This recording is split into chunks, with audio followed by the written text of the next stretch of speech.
James was enjoying his life on the island of Sodor, but he still had a lot to learn.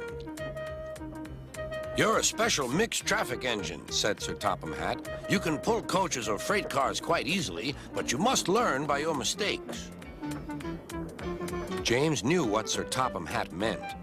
He could well remember that dreadful accident on his first day. "Be careful with the coaches, James," said kind little Edward. "They don't like being bumped." Everyone came to admire James. "I'm really a splendid engine," he thought, and suddenly let off steam. Whoosh!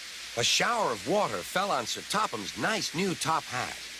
Just then, the conductor blew his whistle, and James thought they had better go. Go on," he puffed to Edward. Don't push," replied Edward.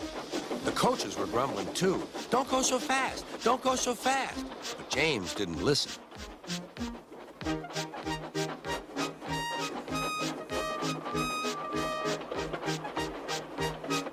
When at last they stopped at the next station, 2 coaches were beyond the platform. They had to go back to let the passengers out. But no one seemed to know about Sir Topham's new hat, so James felt happier. Presently, they came to the station where Thomas was waiting with his 2 coaches. "Hello, James," said Thomas. "Feeling better? That's good." "Oh, that's my conductor's whistle. I must go. I don't know what Sir Topham Hatt would do without me to run this branch line."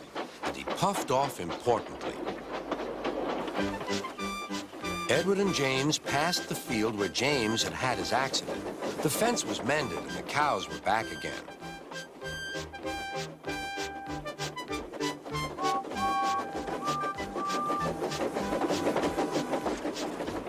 They ended their journey and rested before setting off for home. James was still wondering what Sir Topham would have to say about his new hat.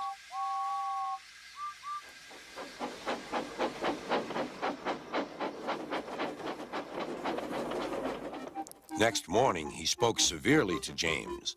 "If you can't behave, I shall take away your red coat and have you painted blue." James didn't like that at all. He was very rough with the grumbling coaches as he brought them to the platform. "Don't talk, come on." Gordon never has to fetch his own coaches, he thought to himself, and he's only painted blue. To make James even more cross, this time no one came near him. "I'll show them," he thought. "They think Gordon is the only engine who can pull coaches."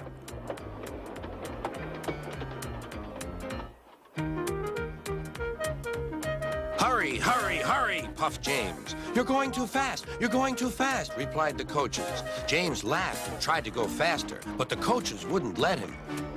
We're going to stop.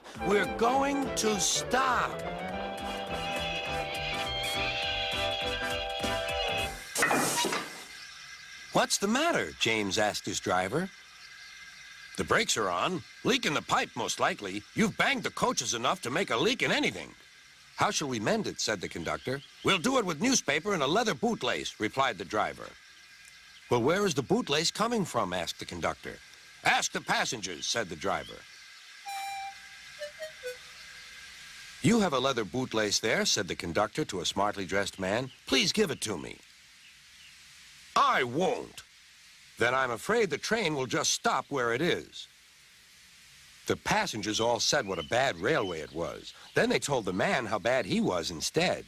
Everyone was very cross. At last, he handed his laces over. The driver tied a pad of newspaper tightly round the hole in the brake pipe, and James was able to pull the train.